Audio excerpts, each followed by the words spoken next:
Palestine went from this to this, and it didn't happen overnight. Up until the early 1900s, Palestine was part of the Ottoman Empire, a religiously diverse land where Muslims, Christians, and Jews lived alongside each other. Then, things begin to change, with the start of the Zionist movement in Europe calling for the establishment of an independent Jewish state, ideally in Palestine. The first wave of European Jews start to immigrate. By the end of World War I, the Ottoman Empire collapses and Palestine is under British rule. It's 1917. Britain declares its support for a Jewish homeland in Palestine. The number of Jewish settlers grow, fueling tensions between the Arabs and the Jews. The violence between the two sides caused Britain to bow out and let the UN take over. The UN approves of a plan to split Palestine into two states: Jewish Israel, Arab Palestine. The city of Jerusalem, which is sacred to Muslims, Christians, and Jews, is now a UN-controlled international zone.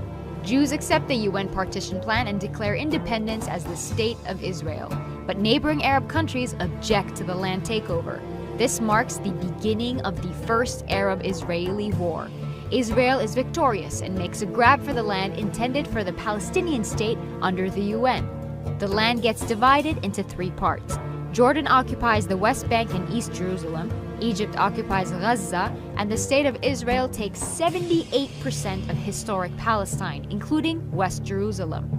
700,000 Palestinians become refugees as a result, and the day is remembered as al-Nakba, the catastrophe. It's 1967. The Six-Day War breaks out between Israel and neighboring Arab countries, and by the end of it, the map looks something like this. Palestine is now fully occupied by Israel.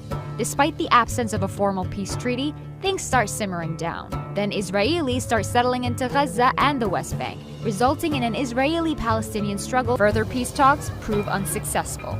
Palestinians lose hope, resulting in the Second Intifada, and Israel begins building walls and setting checkpoints to control Palestinian movement.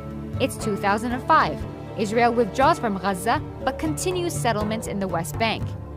Israel imposes a blockade restricting any form of movement by land, air, or sea. It's 2017, and this is the current situation of Palestine. There are solutions on the table, but will we see them implemented in our lifetime?